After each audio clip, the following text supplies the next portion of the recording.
The galactic Concord ruled the stars for 10,000 years without anyone questioning them.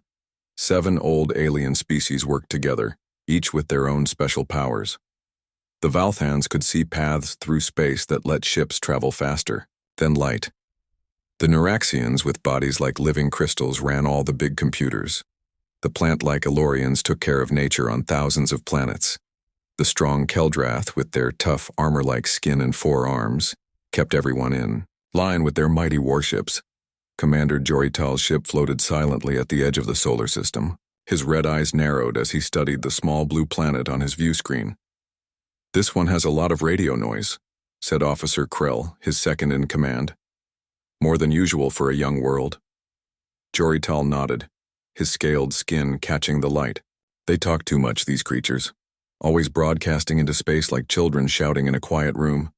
Their ship, the Star Shadow, was 10 times larger than the biggest human spacecraft ever built. But no human eye could see it. The Concorde had perfect cloaking technology, developed over thousands of years. "Should we take a closer look?" asked Krell, fingers hovering over the controls. "Yes, standard scan pattern, nothing special, just another primitive world to add to the catalog." The Star Shadow moved closer to Earth, its sensors reaching out to study human technology. What neither alien knew was that their scan was about to change everything. On Earth, in the quiet mountains of Puerto Rico, Dr. Nancy Miller couldn't sleep. The night shift at Arecibo Observatory was usually boring, checking equipment, running routine scans of the sky, drinking too much coffee. But tonight was different. "This can't be right," she whispered, leaning closer to her screen. The pattern appeared again, a signal unlike anything natural. It wasn't random static or the regular pulse of a distant star. It had structure, order, intelligence. Nancy ran her hands through her short brown hair, heart pounding. For 8 years she had searched the stars for signs of alien life. Her friends thought she was wasting her time. Her parents wanted her to get a real job. Even her boss only kept the program running because of government funding. But now she had something. The door to the control room opened, and Alan Wright walked in with 2 steaming cups. "Still staring at static?" he asked with a friendly smile. Nancy didn't look up. "This isn't static. Look at this pattern. It repeats exactly every 12.8 seconds. Nature doesn't do that." Alan set the coffee down and leaned over her shoulder. His smile faded as he watched the screen. "Could be interference from a satellite or—" "I checked. Twice." Nancy pointed to another screen showing the signal's origin. "It's coming from just past Mars' orbit. There's something out there, Alan. Something watching us." The pattern continued, flashing across her screen like a heartbeat. A message hidden in mathematics. Alan's face went pale. "Should we call someone?" "Yeah," Nancy said, reaching for the secure phone. "Call everyone." Within days, radio telescopes around the world confirmed Nancy's discovery. The signal was real. Scientists in 50 countries worked non-stop to understand it. Military leaders met in secret rooms. Religious leaders prayed for guidance. In his office at NASA headquarters, Director Jack Pearson faced a room full of anxious government officials. "Can we respond to it?" asked the Secretary of Defense, a tall woman with a stern face. Jack shook his head. "Not yet. We don't understand enough of their language. But our team has discovered something interesting." He tapped a button, and a complex diagram appeared on the wall screen. Hidden in the signal is what looks like navigational data, star coordinates, mathematical formulas describing space in ways our physics hasn't even considered. "Are they giving us a map?" someone asked. "Maybe. Or maybe they made a mistake." Jack zoomed in on part of the diagram. "Dr. Miller's team thinks this wasn't meant for us to find. It's like we intercepted their equivalent of GPS signals." What Jack didn't know, what no human could know, was exactly how right he was. Back on the Star Shadow, alarms blared. Jorital rushed to the bridge where Krell was frantically working at the control panel. "What happened?" demanded Jorital. "The scan had a feedback error," Krell said, voice shaking. Our navigation protocols were included in the energy signature. The humans recorded it. Jorital froze. That's impossible. Their technology is too primitive to detect our systems, much less decode them. The data shows otherwise, Commander. They not only detected it, they're already analyzing it. For the first time in his long career, Jorital felt fear. The Conquered had strict rules about contact with developing worlds, especially about sharing technology. In 10,000 years, they had never allowed a young species to learn hyperspace mechanics before they were ready. Erase all evidence. Wipe their systems, he ordered. Too late, Krill said quietly. They've already copied the data to multiple locations. It's spreading across their global information network. Jorital stared at the blue planet turning slowly below. Such a small world. Such a young species. They should have been easy to manage like all the others. Return to conquered space immediately, he said. The High Council must be informed. As the star shadow vanished into hyperspace, humans around, the world worked day and night to understand the alien data. In labs and universities, they copied the strange patterns, tested theories, and made connections that the Concord never expected them to make. The aliens had made one critical mistake. They had judged humans by the standards of other species they had encountered, species that took centuries to advance. Humans were different. In a small lab at MIT, a young engineer named Ben Kelly stared at a strange device he had built based on the alien data.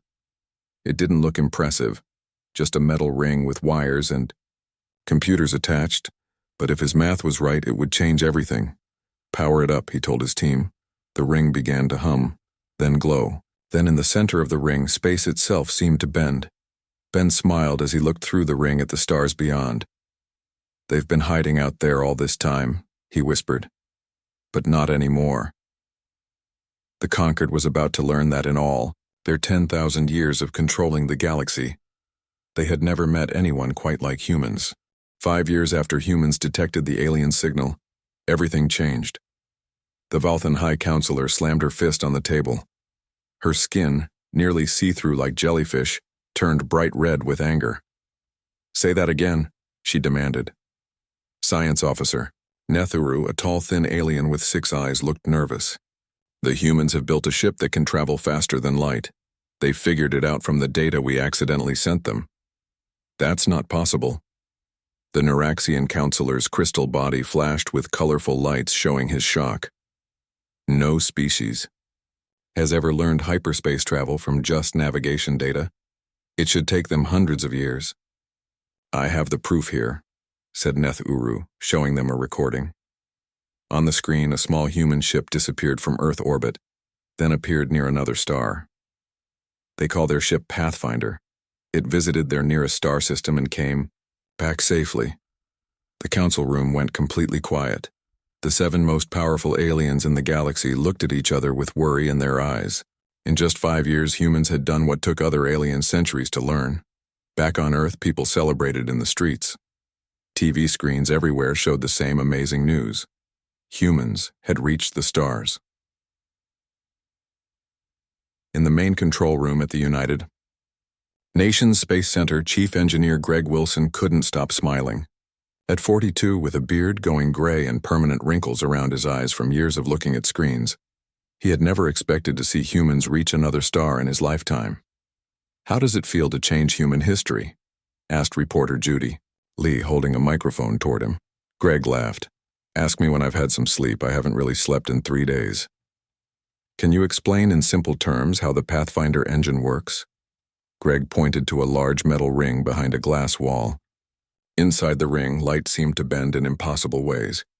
That alien signal we picked up 5 years ago had math in it that we'd never seen before. We didn't invent this technology. We just figured out what they were already using. It's like finding a single page from someone else's cookbook and figuring out how to make the cake. And is it safe? Judy asked, looking at the strange light with worry. We tested it thousands of times, Greg said. But the really strange thing is how quickly we understood it. It's like our brains were made to understand this technology. Other scientific breakthroughs took decades or centuries, but this one... He shook his head in wonder. It's like we were always meant to find it. What humans didn't know was that they had something special, a brain that could connect ideas in ways no other species could. Other aliens were better at specific things after millions of years of evolution. Some could see space pathways naturally. Others could calculate like living computers. But only humans could take ideas from different areas and combine them in new surprising ways. The Conquered had ruled space for 10,000 years. In all that time, they had never met a species that learned so quickly or adapted so fast. And now humans had the one thing the Conquered had always controlled, a way to travel between stars independently. General Cragg, the Keldrath representative, with his forearms crossed over his armored chest, growled, "We must stop them now. If they can figure out hyperspace travel, they might learn about our other technologies too." The Elorian counselor, who looked like a walking tree with glowing leaves, suggested, "Maybe we should welcome them into the Conquered, teach them our ways before they develop bad habits?" "No!" The Valthan leader's voice was sharp. "They are too unpredictable, too dangerous. We must keep them contained until we understand what makes them different." The council voted. They would set up a fence around human space, invisible barriers that would catch any human ships trying to explore too far. Ships caught would be gently turned around and sent home. Humans would never know they were being trapped. But the Concorde made another mistake. At the edge of the solar system, the small human scout ship Horizon prepared to make its first jump. Captain Diane Clark looked at her crew of 5, all volunteers for this dangerous mission. "Final systems check," she ordered. "If all goes well, we'll be the second human ship to reach another star." "All systems ready, Captain," said pilot Frank. "Martinez, hyperspace drive is charged." Diane smiled. What nobody knew, not even the Concorde, was that Earth had already launched 15 ships like the Horizon. While the aliens were still arguing about what to do, humans were already spreading out in all directions, hungry to explore the galaxy.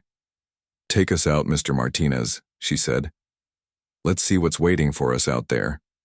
The Horizon vanished into hyperspace, just one of many human ships slipping through the net before the Concorde could close it. Earth had kept a secret too. They had already figured out how to hide their ships from alien sensors.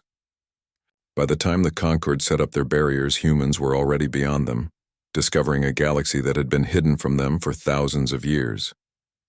The race between humans and the Concorde had begun, and humans had gotten a head start. Captain Diane Clark of the scout ship Horizon couldn't sleep. For 2 weeks, her ship had been traveling beyond the edge of human space, and something felt wrong. "Captain, you need to see this," called Alex Patel, her science officer. His dark eyes were wide with excitement. "Our sensors just picked up an energy field ahead. It's huge, stretching across our entire planned route." Diane hurried to the bridge, her red hair still messy from trying to rest. The main screen showed a thin blue line stretching across space like an invisible wall. "What is it?" she asked. "Some kind of barrier," Alex said. "And look at this. It's artificial. Someone built it. To keep something in or out?" Diane wondered. Before anyone could answer, warning lights flashed across the control panels. "We're being scanned," shouted Frank Martinez from the pilot's seat. "Something big just appeared off our port side." On the screen, a massive ship materialized. It was beautiful and terrifying, silver and blue with smooth curves that no human engineer could have designed. It was at least 20 times bigger than the Horizon. "They're hacking our systems," warned Carly Jackson, the ship's engineer. Her fingers flew across her keyboard. "They're trying to take control of our navigation. I think they want to turn us around and send us home." Diane's mind raced. 4 other Earth ships had gone missing in the past month. Had they encountered this barrier too?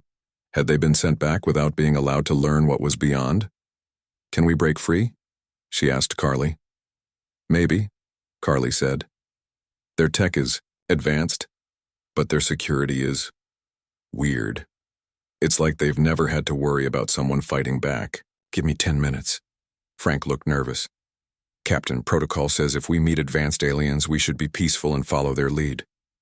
"I know the protocol," Diane said firmly. "But I didn't come all this way just to be sent home without Answers. We need to know who they are and why they're blocking us. Carly worked frantically, her dark skin glistening with sweat as she rewrote the ship's code. I think I can trick their scanners. Make us look like empty space. Do it, ordered Diane. For a tense hour, they held their breath as Carly's program ran. The alien ship stayed nearby, its scanner still searching for them. Then suddenly it turned away. It worked, whispered Carly. They think we're gone. Take us through the barrier, Diane ordered. Slow and quiet. The horizon slipped through. The energy field and the universe opened up before them. What they saw next made them all gasp. Space was full of life. Thousands of ships moved between colorful space stations. Alien vessels of every shape and size traveled through special gateways that connected distant stars. There were more aliens than humans had ever imagined. Creatures with 6 arms, beings made of crystal, floating jellyfish-like entities that glowed in the dark. My God, whispered Alex. We're not alone. We're really, really not alone. Diane made a bold decision. Instead of running back to Earth, she ordered the Horizon to follow a group of smaller alien ships to a busy space station shaped like a giant wheel. Using special suits that hid their human features, Diane and Alex snuck onto the station. Their ship's computers helped translate the alien languages they heard. What they learned changed everything. The galaxy is ruled by something called the Galactic Concord, Diane told her crew later. 7 ancient alien species who control everything. And get this, they've known about Earth for over 100 years. Why didn't they contact us? Asked Carly. Because we're on a list, Alex explained, looking at the data they'd stolen. We're classified as a pre-integration civilization. We're supposed to be kept isolated for at least 3 more centuries until we're properly developed. They've been watching us like we're animals in a zoo, Diane said angrily. They decide when species are ready to join their club. The crew fell silent as they realized what this meant. Humans weren't free to explore the stars. They were being contained, managed, controlled. The most shocking discovery came when they secretly recorded 2 alien merchants talking in a busy market. The aliens looked like tall insects with 4 eyes and shimmering wings. These humans learn too fast, said one. They figured out hyperspace travel in just 5 years after picking up one signal. The Concord is worried, replied the other. Humans think differently. They connect ideas in ways that don't make sense. No species should develop that quickly. So that's why they contain us, Diane said when they played the recording back on the ship. They're afraid of how quickly we learn. After gathering as much information as they could, the Horizon snuck back through the barrier and raced home to Earth. When Diane showed her discoveries to world leaders, humanity faced a big choice. Obey the Concord's rules and stay isolated, or demand to join the galactic community as equals. The decision came faster than anyone expected. While Earth was still debating what to do, 3 massive Concord ships appeared in orbit around Earth. The aliens knew their barrier had been breached. They had come to officially meet humans for the first time. The alien message was polite but firm. Humans could join the galactic community, but under strict control. Human technology would be limited. Human expansion would be slow and supervised. All for the greater stability of the galaxy. President Michel Rivera stood before the United Nations and gave humanity's answer. We come as friends to all species, but we will not be prisoners. We will not have our creativity caged or our future decided by others. The stars belong to everyone, not just those who arrived first. The Concord had never heard such words from a young species before. No one had ever challenged them. The future of humanity and the galaxy hung in the balance. The great hall of the Concord was bigger than any room on Earth. Its ceiling sparkled with tiny lights that looked like stars. 7 huge chairs sat on a raised platform, one for each of the ancient alien rulers.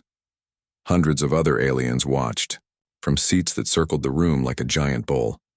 The 5 humans who walked into this room felt very small. Ambassador Steve Rogers led the human team. At 62, with gray hair and a strong face that showed years of hard work, he had been chosen because he stayed calm under pressure. Walking beside him was Dr. Maria Lopez, Earth's top scientist, Colonel John Kim, representing Earth's Defense Forces, diplomat Asha Patel, an expert in cultural understanding, and linguist Ben Chen, who could speak 17 Earth languages and now 4 alien ones. "Remember?" Steve whispered to his team. "Stay confident but respectful. We're here to make history." The aliens stared as the humans approached the center of the room. Many had never seen a human before. Some whispered to each other behind strange hands or tentacles. Steve stepped forward and looked directly at the 7 council members. Each alien ruler looked completely different from the others. Honored members of the Galactic Concord. Steve began, his voice strong and clear. "Humanity thanks you for meeting with us today. We come in peace, seeking friendship with all species. We don't want special treatment. We simply ask for the right to find our own path among the stars, just as your ancestors once did." General Cragg of the Keldrath, a warrior species with 4 arms and tough-scaled skin, growled, "Your people broke our rules. You sneaked past our barriers. You took our data without permission. You build technology too quickly. Why should we trust such a wild young species?" Steve smiled, showing no fear. "With respect, General, maybe the galaxy needs some fresh thinking. In just 10 years since we learned we're not alone, humans have created new technologies that could help everyone, not just ourselves." He nodded to Dr. Lopez, who activated a small device. A colorful 3D image appeared in the air. "We've improved your hyperspace engines to use 40% less energy," she explained. "We've created new farming methods that can grow food on planets your people thought were dead. And our doctors have found cures for 3 diseases that your medical records listed as untreatable." Murmurs filled the room. The Neuraxian counselor's crystal body flashed with colorful lights showing surprise or interest. "If what you say is true," the Neuraxian said, their voice making a sound like wind chimes, "your species has developed faster than any we have ever seen." "That's exactly what worries us," interrupted the Valthan leader, her almost transparent skin changing colors with emotion. "No species should grow so quickly. It upsets the balance we've kept for 10,000 years. Steve's friendly expression turned serious. "With respect, Counselor, what you call balance has stopped progress. How many other young species have had their growth slowed down just so you could keep control of important technologies?" The room went completely silent. No one had ever spoken to the council this way before. The Elorian representative, who looked like a walking tree with glowing leaves for hair, leaned forward. "What exactly does humanity want from us?" "Partnership, not control," Steve replied. "Let humans develop naturally, without artificial limits. In exchange, we'll share all our discoveries with the Concord. We believe different ways of thinking. Make everyone stronger, something the Concord seems to have forgotten." For 3 days, the council talked while the humans waited in special guest rooms. News about the humans spread across the galaxy. Younger alien species watched with excitement, hoping humans might help them gain more freedom too. Meanwhile, on Earth and its small colonies, people prepared for whatever might happen. Military ships stood ready, but so did teams of diplomats and scientists. Humans hoped for peace but wouldn't accept being prisoners. On the 4th day, the humans were called back to the Great Hall. "The Concord has ruled for 10,000 years by changing when necessary," announced the Elorian counselor. "Humans present a new challenge that requires a new solution." The council's offer surprised everyone. Humans would get limited freedom in Concord space. They could build colonies in certain areas and develop technology without constant watching. However, they couldn't build too many warships, and they had to share all major scientific breakthroughs with the Concord. Later, in a private call with President Rivera, Steve said, "It's not everything we wanted, but it's more than any young species has ever gotten. It's a start." The president nodded. "Accept their offer, Steve, but make sure they understand this is just the beginning of our conversation." What nobody realized yet was how much this deal would change everything. Humans were about to shake up a galaxy that had stayed the same for thousands of years. New ideas were coming, ideas that would wake up dreams and questions that had been sleeping for a very long time. 20 years passed after humans and the Concord made their historic agreement. The galaxy changed in ways no one expected. Sam Davis stood by the big window on Unity Station, watching aliens of all kinds moving below. The space station sat at the meeting point between human space and conquered territory. 30 different alien species mixed together in the main hall, many who would never have met before humans came along. "Amazing view, isn't it?" said a voice beside him. Sam turned to see Kira Nal, a young Keldrath diplomat. Unlike most of her warrior species, she believed in peace and cooperation. "Never gets old," Sam replied. As humanity's cultural officer, he had watched the station grow from a tense meeting point to the busiest trading center in the galaxy. "The Council is voting today on the Freedom to Develop Act," Kira Nal said. "Your idea might finally become galactic law. The act would give all species the right to develop technology without the conquered slowing them down. It was the biggest change to galactic law in 10,000 years. We've come a long way from being trapped in our solar system," Sam said with a smile. The human way of solving problems, mixing ideas from different fields, had spread across the galaxy. Research teams now included many different species working together, making discoveries that no single species could have made alone. The Valthans, who once kept hyperspace travel secret, now worked with human scientists to build faster ships. Crystal-bodied Neuraxians and humans created better computers together. Even the warrior Keldrath had learned from humans how to be more flexible in their thinking. Most importantly, dozens of young alien civilizations had been invited to join the galactic community centuries earlier than planned. Each brought fresh ideas and energy. Not everyone liked these changes. Elder Thronvex, an old Concord leader, often complained, "Humans mistake movement for progress. They rush forward without thinking where they're going. The ancient wisdom of the Concord is being thrown away." Some planets had even formed a group called the Preservation Alliance that limited human influence in their areas. As Sam and Kira Nal watched, a message flashed on the station's main screen. The council vote was complete. The Freedom to Develop Act had passed by a narrow margin. Cheers erupted from the hall below. Even species that once feared humans now celebrated the new age of freedom. "Your people have changed everything," Kira Nal said softly. "In just one human lifetime, you've transformed a system that stood for 10,000 years." Sam shook his head.